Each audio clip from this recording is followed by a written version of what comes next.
Hello friends, welcome back to my YouTube channel Elite Nursing Classes Center of Excellence. I hope you all are doing well. So guys, आज हम start कर रहे हैं next chapter that is growth and development across the life span, developmental stages, right. So इस chapter में हमारा first question है question number 157. A 4-year-old child diagnosed with leukemia is hospitalized for chemotherapy. The child is fearful of the hospitalization. Which nursing intervention should be implemented to alleviate the child fear? अब 4 year का child है, उसको diagnose किया गया है leukaemia से and he is hospitalised for the chemotherapy, right. Chemotherapy के लिए उसको हॉस्पिटलाइज किया गया है, हॉस्पिटल में वो एडमिट है। चाइल्ड को डर है हॉस्पिटलाइजेशन का, राइट। उसको हॉस्पिटल से डर लग रहा है, वहाँ पे हॉस्पिटलाइजेशन से। और कौन सी इंटरवेंशन हम इम्प्लीमेंट करेंगे for the elevation of the child fear, right. कि चाइल्ड के फियर को ठीक करने के लिए हम कौन सी इंटरवेंशन यूज़ करेंगे। सो फर्स्ट ऑप्शन है encourage the child parent to stay with the child. So first option में हमें बोला गया है कि हम चाइल्ड पेरेंट्स को बोलेंगे कि आप बच्चे के साथ ही रहो। यस, हम ये चीज़ बोल सकते हैं चाइल्ड की एनजाइटी को रिलीव करने के लिए, बिकॉज 4 ईयर का चाइल्ड क्या है, प्री स्कूलर होगा, राइट। और वो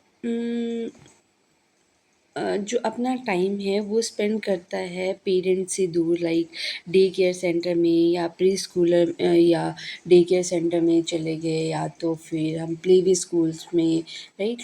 तो वहाँ पे ज़्यादा टाइम वो स्पेंड करते हैं, राइट। सो इलनेस की वजह से चाइल्ड में क्या होगा, और ज़्यादा स्ट्रेस होगा, जिसकी वजह से जो सेपरेशन होगी पर्सन में, जो चाइल्ड में सेपरेशन होगी with the parent, that will be more difficult, right. So child जब स्कूल में भी होता है तब चाइल्ड रिपीटेडली बोलता है कि मेरे पेरेंट कब आ रहे हैं, मेरी पेरेंट कब आ रहे हैं, राइट। तो उनको वो सेपरेशन एंजाइटी होती है, राइट। सो इलनेस की वजह से उसमें एक्स्ट्रा स्ट्रेसर ऐड हो जाता है। तो एक्स्ट्रा स्ट्रेसर की वजह से हम क्या बोलेंगे उस कंडीशन में, पेरेंट के चाइल्ड को हम बोलेंगे कि आप बच्चे के साथ ही रहिए, right? So first one is the correct option. Second one is the encourage play with other children of the same age.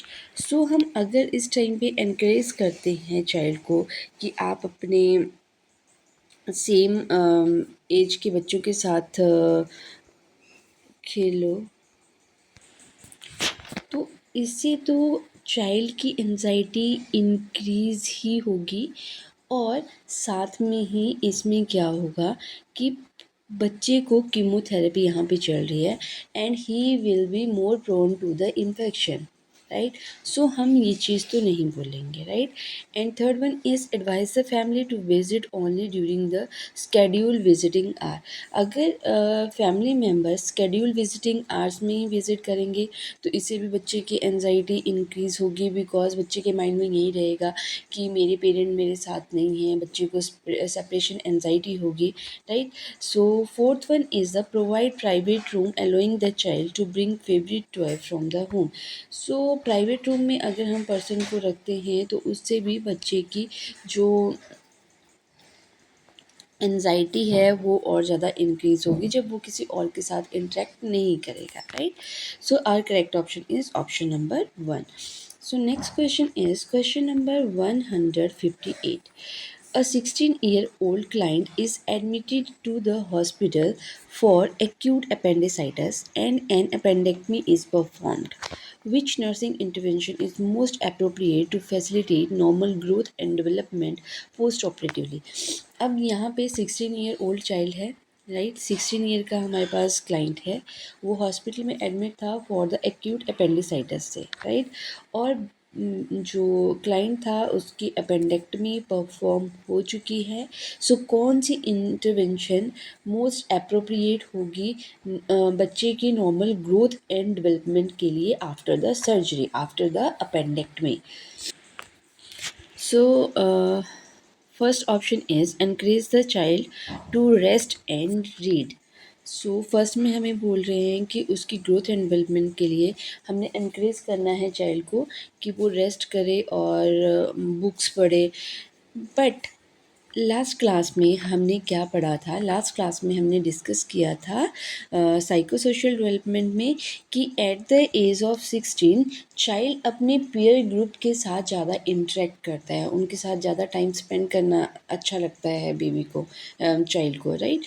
तो इस कंडीशन में बच्चे की ग्रोथ एंड डेवलपमेंट कैसे अप्रोप्रिएट होगी अकॉर्डिंग टू देयर एज, जब वो ज़्यादा टाइम अपने फ्रेंड्स के साथ स्पेंड करेगा। उसकी रिकवरी कैसे जल्दी फास्ट होगी, क्योंकि वो वहाँ पे फ्रेंड्स के साथ ही जैसे प्लेजर बोल सकते हैं कि फील करेगा जब वो अपने फ्रेंड्स के साथ टाइम स्पेंड करेगा, फ्रेंड्स के साथ खेलेगा, राइट। सो ये तो नहीं होगा। Second one is encourage the parent to room in with the client. So इस एज में बच्चे खुद श्योर नहीं होते हैं कि उन्हें उस टाइम पे पेरेंट चाहिए या नहीं चाहिए, right. So as I told you कि इस एज में वो ज़्यादा इंपॉर्टेंस किसको देते हैं, अपने फ्रेंड्स को ज़्यादा इंपॉर्टेंस देते हैं। Next is allow the family to bring in the client favourite computer game. So ये चीज़ भी हम नहीं करेंगे। तो इससे भी क्या होगा कि जो चाइल्ड होगा वो अपने पीयर ग्रुप से क्या हो रहा है, सेपरेट होगा। So fourth one is allow the client to interact with other in his or her same age group. Yes, हम चाइल्ड को बोलेंगे कि आप अपने एज ग्रुप के सेम चाइल्ड के साथ आप इंटरेक्ट करो, उस चीज़ के लिए हम इनक्रेज करेंगे। तो इससे क्या होगा, बिकॉज इससे उसकी ग्रोथ एंड डेवलपमेंट क्या होगी, नॉर्मली होगी, right. So at the age of 16 child किसके साथ ज़्यादा इंटरेक्ट होना पसंद करता है, with the same age group, with their friends, right. Social group में कौन से एज ग्रुप में, जो उसके सेम एज के ग्रुप होंगे, राइट। सो इसमें हम क्या करेंगे, अलाउ करेंगे चाइल्ड को कि जो आपके सेम एज ग्रुप के चिल्ड्रन हैं उनके साथ आप इंटरेक्ट हो, right. So next question is question number 159। Which car safety device should be use for a child who is 8 year old and 4 feet tall. So कौन सी कार सेफ्टी डिवाइस हम use करेंगे children के लिए जो 8 year का child है और 4 फीट टॉल है। सो सारे चिल्ड्रन जिनका वेट और height above the forward facing limit हो फॉर द कार सेफ्टी, तो उसमें सीट जो यूज़ करनी होती है उसमें belt positioning booster seat use करनी होती है अंटिल व्हीकल सीट बेल्ट बच्चे को प्रॉपरली फिट ना हो, राइट। सो क्या करते हैं, इसमें बूस्टर सीट यूज़ किया जाता है, राइट। जब तक चाइल्ड की जो हाइट है वो 4 फीट 9 इंच तक नहीं होती है, right. So between 8 and 12 year of age तक हमने क्या करना है, 8 to 12 ईयर एज तक हमने क्या करना है, बूस्टर सीट इसमें हमने यूज़ करनी है चाइल्ड के लिए, राइट। और इन्फेंट को जब भी राइड करवाना है इन द कार, तो हम सेमी रिक्लाइंड सीट यूज़ करेंगे इसमें, राइट। तो उसमें सेमी रिक्लाइंड सीट यूज़ करेंगे। रियर फेसिंग पोजीशन हम यूज़ करेंगे इन्फेंट में। और कन्वर्टेबल सीट हम यूज़ करेंगे अंटिल बच्चा 1 ईयर का नहीं होता है, राइट। सो रियर फेसिंग कन्वर्टेबल सीट ये हम किस में यूज़ करेंगे, ये हम इन्फेंट्स में यूज़ करेंगे, राइट। एंड और front facing convertible seat use होगी ये above the age of 1 year, right. So यहाँ पे हमसे पूछा गया था कि 8 ईयर ओल्ड चाइल्ड है एंड उसकी हाइट कितनी है, 4 फीट की है, 4 फीट टॉल है। तो उस कंडीशन में हमने क्या यूज़ करना है, बूस्टर सीट यूज़ करनी है, right.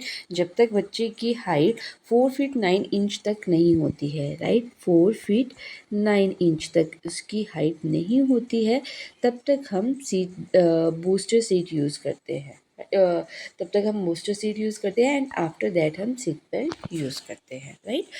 So second one is the correct option. So next question is 160. The nurse assess the vital sign of an 12-month-old infant with a respiratory infection and note that the respiratory rate is 35 breaths per minute. On the basis of this finding, which action is most appropriate? So nurse assess कर रही है vital sign 12 month old infant के. 12 month old means approximate 1 year old child के, जिसका respiratory infection है बच्चे में, right. And आपने क्या नोट किया कि बच्चे का रेस्पिरेटरी रेट कितना है, 35 ब्रेथ पर मिनट है. तो on the basis of this finding आप कौन सा एक्शन इसमें लेंगे? सो रेस्पिरेटरी रेट कितना है, 35 ब्रेथ पर मिनट, राइट. ये हमें बताया गया है कि 35 ब्रेथ पर मिनट है. तो इसके बेस पे आप क्या करोगे? सो जो रेस्पिरेटरी रेट है 12 मंथ ओल्ड इन्फेंट का, वो कितना होता है, 20 to 40 ब्रेथ पर मिनट होता है. So 35 is the normal in range, right. So हम क्या करेंगे, ये नॉर्मल है तो नॉर्मली हम इस फाइंडिंग को डॉक्यूमेंट करेंगे, राइट. सो नॉर्मली हम क्या करेंगे, एडमिनिस्टर ऑक्सीजन भी नहीं करेंगे एंड डॉक्यूमेंट करेंगे हम फाइंडिंग को. नोटिफाई द पीडियाट्रिशियन नहीं, and reassess the respiratory rate in नहीं, 15 मिनट में हमने इसको रीअसेस नहीं करना है. So normal respiratory rate of 12 month old child is 20 to 40 breath per minute. And apical heart rate कितनी होती है, 90 to 130 beat per minute, right. So 90 to 30 हो गई, राइट. सो यहाँ पे हमारा करेक्ट ऑप्शन क्या है कि हमने जो फाइंडिंग्स है उनको डॉक्यूमेंट करना है. So next question is question number 161. The nurse is monitoring a 3 month-old infant for sign of increase intracranial pressure.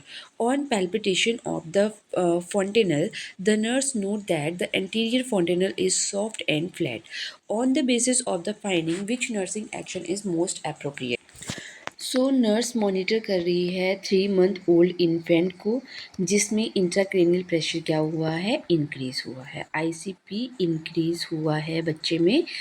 And जब पैल्पेट किया गया फॉन्टेनल, तो नर्स ने क्या देखा कि जो एंटीरियर फॉन्टेनल है वो सॉफ्ट एंड फ्लैट है.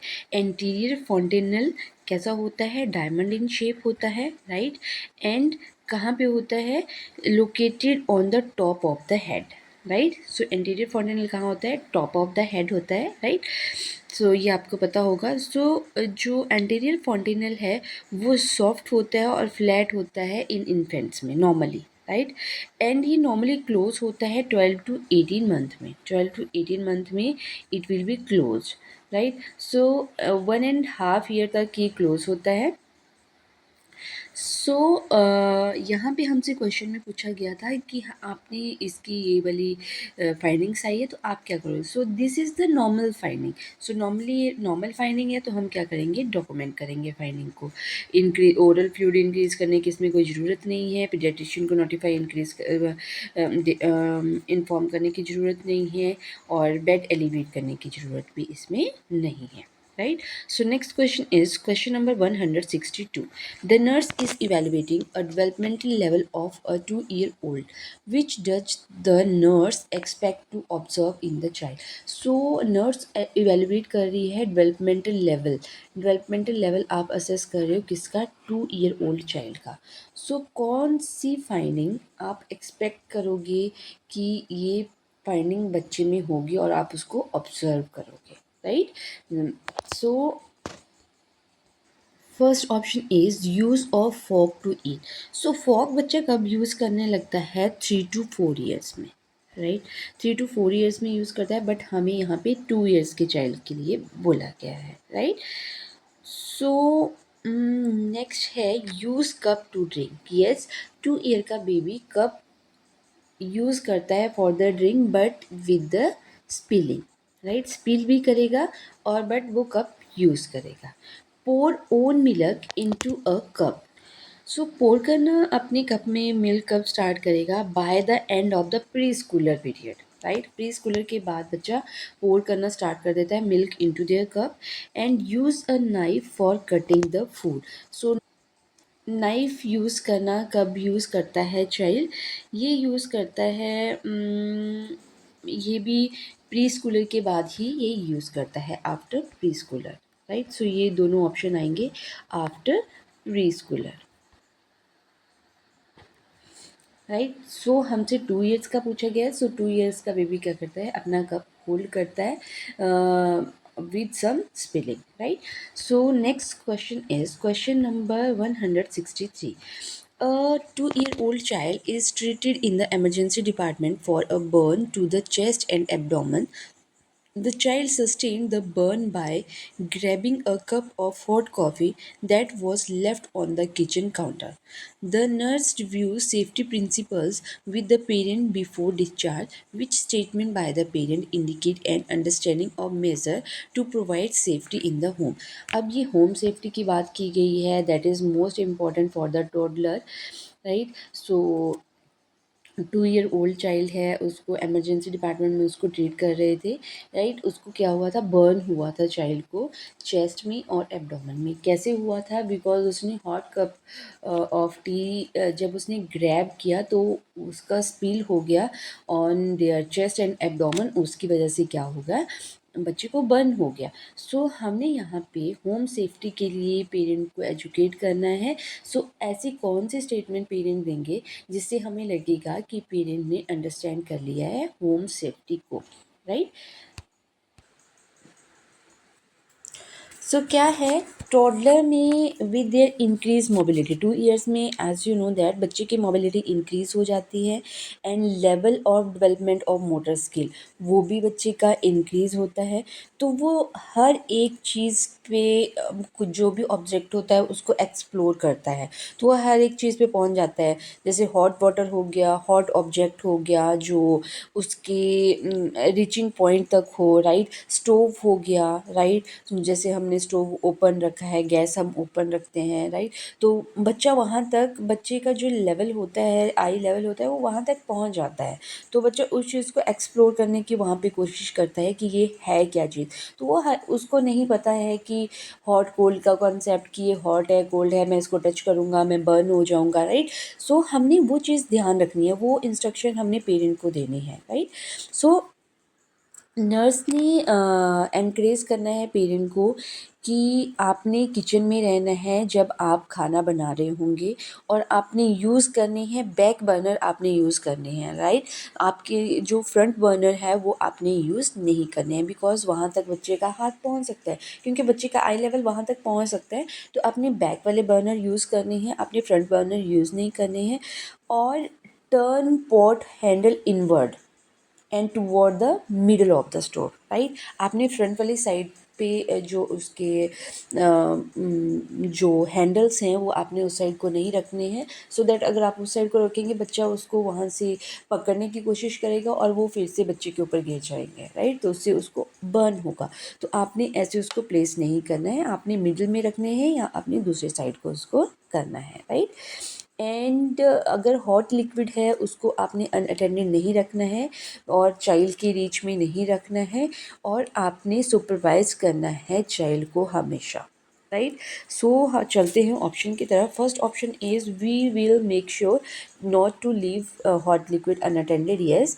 And second one is I guess our children need to understand what the word hot means. So ये चीज़ हम बच्चे को भी नहीं समझा सकते, right?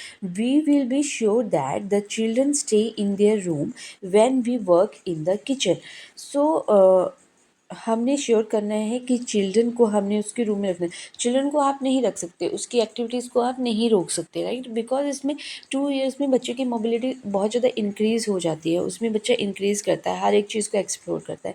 तो आप ये चीज़ नहीं कर सकते कि आप बच्चे को रूम में रखोगे जब तक आप खाना बना रहे हो, right? So fourth one is we will install a safety gate as soon as we get home so the children can not get in to the kitchen. तो सारे पेरेंट्स ये चीज़ अफोर्ड नहीं कर सकते, राइट? कि हाँ हम एक गेट यूज़ करेंगे तो उससे भी बच्चे की जो मोबिलिटी है, जो ग्रोथ है, वो वहाँ पे हिंडर हो रही है, राइट? सो ये चीज़ भी हम नहीं करेंगे, राइट। सो हम क्या करेंगे कि सबसे पहले हमने क्या करना है कि बच्चे को कभी भी अनअटेंडेड हमने नहीं छोड़ना है। अगर स्टोव यूज़ कर रहे हैं तो हमने बैक स्टोव यूज़ करने हैं। How to place the pot in the stove, वो भी मैंने आपको बताया कि उसको मिडल में हमने रखना है और उसके जो हैंडल्स होंगे उसको हमने बैक साइड को रखना है कि सो दैट बच्चा वहाँ तक ना पहुँच सके, right. So first one is the correct option. So next question है, question number is 164। A mother arrive at a clinic with her toddler and tell the nurse that she has a difficult time getting the child to go to the bed at night. What measure is most appropriate for the nurse to suggest to the mother?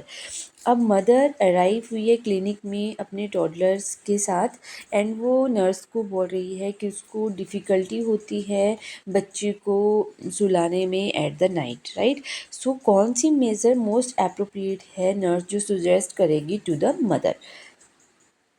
So toddler क्या करते हैं, resist करते हैं for going to the bed. So bedtime को हमने कैसे correct करना है, हमने क्या करना है, एक हमने कंसिस्टेंस हमने एक शेड्यूल सेट करना है before bed time routine, right.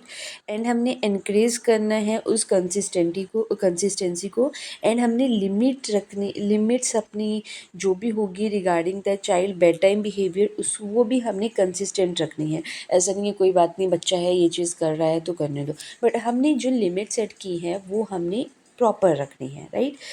सो जैसे ही बेड टाइम लाइक हम बेबी को सुलाने वाले हैं तो हमने उससे हाफ एन आवर पहले हमने बच्चे को इन्फॉर्म करना है या फ्यू मिनट पहले हमने इन्फॉर्म करना है कि अब हमारा बेड टाइम स्टार्ट होने वाला है, राइट। सो हमने पहले ही बच्चे को वो चीज़ इन्फॉर्म करनी है, राइट। सो चलते हैं ऑप्शन की तरफ, allow the child to set bed time limit. So यहाँ पे हमें बोला गया है कि हमने चाइल्ड को अलाउ करना है कि वो अपनी बेड टाइम लिमिट सेट करें। No, second one is allow the child to have temper tantrum, कि हमने अलाउ करना है चाइल्ड को कि आप टेम्पर टेंट्रम शो कर सकते हो। सो टेम्पर टेंट्रम के लिए भी हमारी थोड़ी फर्म लिमिट्स होनी चाहिए, कंसिस्टेंट फर्म लिमिट्स होनी चाहिए, राइट। सो हमने ये चीज़ भी अलाउ नहीं करनी है। Avoid letting the child nap during the day. So during the day क्या होता है कि जब तक बेबी 2 इयर्स का नहीं होता है हम क्या करते हैं, इवनिंग नैप बेबी को देते हैं, आफ्टरनून नैप बेबी को देते हैं, बट हमें क्या करना होता है यहाँ पे हम मॉर्निंग नैप बेबी को देनी चाहिए, right. So fourth one is inform the child of bed time a few minute before it is a time for the bed. Yes, हमने चाइल्ड को इन्फॉर्म करना है कि आपका बेड टाइम स्टार्ट होने वाला है कुछ ही टाइम में, राइट। सो इससे बच्चा क्या होगा, मेंटली थोड़ा प्रिपेयर होगा कि अब मेरा बेड टाइम स्टार्ट होने वाला है तो मेरे पास कुछ मिनट है, मैं इस टाइम पे मैं खेल सकता हूँ, मैं जो भी करना है वो कर सकता हूँ, राइट। सो हमने एक कंसिस्टेंसी सेट करनी है, एक लिमिट सेट करनी है एक चाइल्ड के बेड टाइम बिहेवियर के लिए एंड बेड टाइम स्टार्ट होने से पहले हमने बेबी को कुछ मिनट पहले हमने उसको इन्फॉर्म करना है, राइट। सो नेक्स्ट क्वेश्चन है question number 165। The mother of a 3 year old is concern because her child still is insisting on a bottle at nap time and at bed time which is the most appropriate suggestion to the mother. So ये most common problem है mothers की कि 3 year old child है कि एक बार बच्चा bottle start करता है तो बॉटल फीड बच्चा नैप टाइम में लेता ही है, विदाउट बॉटल फीड बेबी सोता नहीं है, राइट। सो मदर है 3 year old की, वो कंसर्न है किस चीज़ के लिए, बिकॉज उसका बेबी अभी भी बॉटल फीड लेता है at the nap time and bed time पे, राइट। सो कौन सा मोस्ट अप्रोप्रिएट सजेशन हम यहाँ पे मदर को देंगे? सो टॉडलर को हमने कभी भी अलाउ नहीं करना है कि आप सो जाओ बॉटल के साथ। जैसे बॉटल में अगर मिल्क है, जूस है, सोडा हो गया, सोडा पॉप्स हो गए, स्वीटेंड कोई भी स्वीटेंड वाटर हो गया और एनी अदर स्वीट लिक्विड हो गए, राइट। तो ये चीज़ हमने अलाउ नहीं करनी है कि आप बॉटल में ये चीज़ें लेके सो सकते हो, बिकॉज इसकी वजह से क्या होगा, इसकी वजह से बच्चे में कैरीज होंगे, डेंटल कैरीज हो सकती हैं, राइट। सो हमने ये चीज़ अलाउ नहीं करनी है। इवन बच्चे को एस्पिरेट भी हो सकता है, तो हमने ये चीज़ें बच्चे को अलाउ नहीं करनी है। अगर हमने बच्चे को अलाउ भी कर रहे हैं, बच्चे को नैप टाइम में अगर बॉटल हमने अलाउ करनी है, तो बॉटल में सिर्फ वाटर होना चाहिए, राइट। बिकॉज जो अगर हम स्वीट अगर कुछ दे रहे हैं बच्चे को, स्वीट लिक्विड दे रहे हैं, तो उसकी वजह से डेंटल कैरीज होने के चांसेस हो सकते हैं। So first one is allow the bottle if the contain juice, नहीं जूस हमने नहीं देना है। Allow the bottle if it contain water, yes. Do not allow the child to have the bottle, अगर हम अलाउ नहीं करेंगे तो बच्चा सोएगा भी नहीं, right. And fourth one is allow the bottle liquid bottle during nap but not at the bed time, no. So हमारा करेक्ट ऑप्शन क्या है? Option number 2। सो गाइज आज की क्लास में इतना ही, मिलते हैं नेक्स्ट क्लास में, तब तक के लिए बाय बाय।